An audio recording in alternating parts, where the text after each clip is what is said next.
Hello, this is Nice Wander. Um, there, when I'm interviewing people or beginning conversations and panel discussions on my show, the Nowman show, um, I'll often ask a question such as to the people around the table, um, such as, are you getting enough to eat? Do you have a reliable shelter, roof over your head? Are you wearing clean clothes? Do you have access to clean clothes? Those kinds of questions, very basic, fundamental questions about basic necessities, essentially, needs. And that's where I think really a lot of discussion needs to go when you look at any kind of a crisis, whether it be a personal one, whether it be uh, uh, in your neighborhood or in your city or state, your country, or even in the world as a whole. If you look like it, at environmental issues, which really I think are first and foremost, though in many places and with many people still it's incredible denial, even though there's been decades of studies and hypotheses created and theories researched and a lot of analysis scientifically about what we do know about the Earth and its history and its how it lives and breathes, etc., and how we as human beings and as other creatures, animals, and such, survive, and our connection to the plants and the growing seasons and the air and the water, everything, essentially. And humans are contributing to the acceleration of changes in various conditions, which you would have to connect to the climate, which are going to affect the overall temperature of the planet. So you can't really judge what you call global warming or cooling by seeing snow or rain coming down or even drought for that matter. It's a combination of different things, not just any one particular thing that is studied in order to come to certain conclusions. So that being said, well, it took a lot to say that. On the Nowman Show, on my program, and even in personal conversations, a lot of what I talk about or get to in conversation is short-term solutions and long-term solutions. And of course, first, we have to really be honest with ourselves about what the actual problems are and be able to have hard discussions about and frank discussions about what these problems are so that we can correctly identify them. Because as you should know in your personal life, if you can't identify problems that you're having in your life, you're not going to get to any solutions, not any real solutions to solve the problems. So that's where we are. And based on everything that I see, and our system is in decline, and everything's going to go back to that system, whether you call it an environmental issue, whether you call it an economic issue, or whether you call it a social justice issue. It all goes back to the system and the system that dominates. And I'm telling you, the system that dominates in our world right now, as you look at every part of our existences from our local areas to the world, is a system that is called capitalism. I mean, if you don't think that's true, look around you. I mean, that's exactly what happens in the business structure. That's how, when you go out and look for a job, most likely you're looking for a job in some kind of a capitalist institution, where there's a hierarchy involved, where decisions, the most important decisions are made by somebody else, not by you going in as an employee working for someone else. That's a capitalist system, essentially. So to say that another kind of a system that is more compassionate and more democratic, more having a more social connection and community connection to where decisions are made about the local economy more locally, for instance, to say that those kinds of systems are the problem when the dominant system is exactly not that. It makes no sense. So let's get realistic here and identify what the real problems are and where they originate. So short-term solutions based on the reality of the world that we live in now, universal basic income was something that has been discussed for decades, basically. President Richard Nixon, Dr. Martin Luther King. Of course, there's different ways of looking at it. There's billionaires that make references to it, and there's also people on all the full spectrum of political ideologies that refer to it in one way or another. But basically what it is when you give everyone a certain amount of money, maybe a monthly amount, and it's for the purpose of having cash in hand, which the vast majority of people, because we have such a wide income and wealth inequality based on the way the system is set up, then that money is going to be invested back in the economy for the most part. Entrepreneurs are going to use it to do their own things and create their own businesses, etc. So there's a lot of win-win. So when critics may say, well, a lot of people are going to be lazy. Okay, some people are going to be lazy. Some people are lazy now. Some rich people are lazy too, by the way. So that's not really a valid argument. There's always going to be lazy people. That's regardless of what your system is, regardless of what the circumstances are. We have a lot of people now who are volunteering, and they're getting nothing. They're still they're working very hard, but they're getting no money. Or maybe they're getting a little perk, a little gift card or something like that when they actually need to pay bills. Yet they're working very hard because that's what's offered to them. So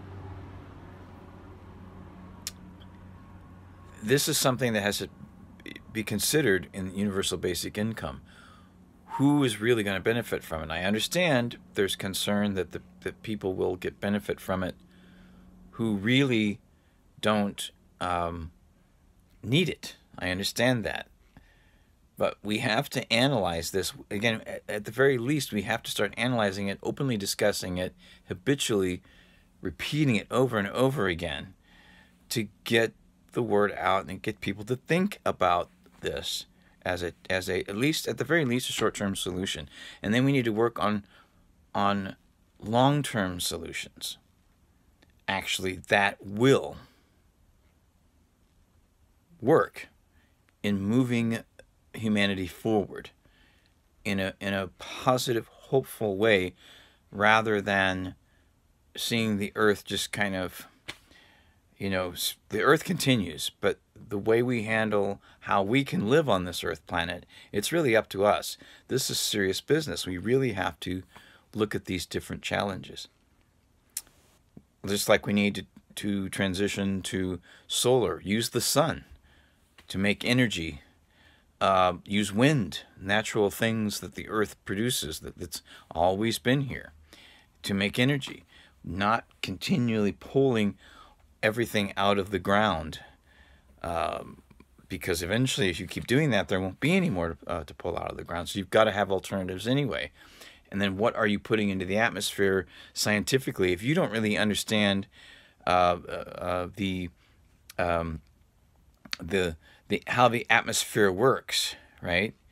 For instance, methane or carbon dioxide, carbon monoxide, all these things, then if we're contributing to that, if we're not allowing the balance to happen so that all these things can be processed properly to maintain the balance of nature so that we can live on this planet, then we're going to run it. This is what we're running into, are issues where this is becoming a real serious crisis. And it's been a crisis for a long time. And to not talk about it and get real about what needs to be done when there are solutions, there are technologies available where we can transition into solar and into using wind technology. We can get our properties energy efficient so that we can utilize and make the best use of what energy is here, minimize what we take out of the ground, deal with public transportation issues that creates new jobs, dealing with infrastructure that creates new jobs, find a real way to not continue to waste so much, reuse, recycle, and in some cases refuse to contribute to wasting anything or as much as possible. Take the compost of your food, put it back into the ground out in your yard by the trees. Don't put it in it with trash. Separate, garbage from trash. Put the biodegradable things back outside so that the earth reabsorbs them.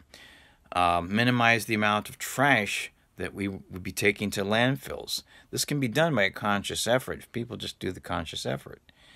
And it also helps the economy to think about how we can reinvent our economies, keep more of the money local so that more people can benefit from the wealth that we really all create together. So, and also long-term solutions are things such as making sure healthcare is free. Most countries have that system, and it's adequately or better administrated by the government. And remember, we are the government. We, the people, means the majority of people. This isn't just a small group of people that have most of the wealth and the income. That's not the government. But if you want that to be your government, then that becomes the government. And if you want an oligarchy, if you want a handful of corporations and people running them to be the government, that's what you got. But technically, we are the government, and we should be making the majority of the decisions together for the betterment of all of us, and not just primarily for those who we have apparently given so much control to. So there is money for single-payer healthcare. Some people have it. The richest people kind of have it. And some people don't even have to pay for it. Right? So why can't all of us have it? Why does the military budget have to be increased? What's the point of that? We have over 900 bases worldwide. For what purpose? Does anybody else have our country surrounded by bases? But it's okay for the United States to surround other countries. I mean, these are things we have to think about. I mean, it isn't all black and white. I understand that. But there's practical evaluation here, common sense thinking. The environment has to be the primary issue. And the economy is what affects all of it, including the social justice issues that we have to deal with as well. We have to have these discussions, and we have to consider people first, always, and focus on relationships and building those relationships. These are all long-term solutions. We need more access to real education. What actually has gone on in history, what's actually going on in current events right now that are relevant to your and my day-to-day life. There's nothing wrong with having a little fun. And I mean, those of us that I'm a musician. I'm in front of a camera a lot. I'm here living in Southern California because, Hollywood is here. This is my home. I do what I do best. I also know there are a lot of challenges and a lot of things we've got to let go, including the overinflated egos that's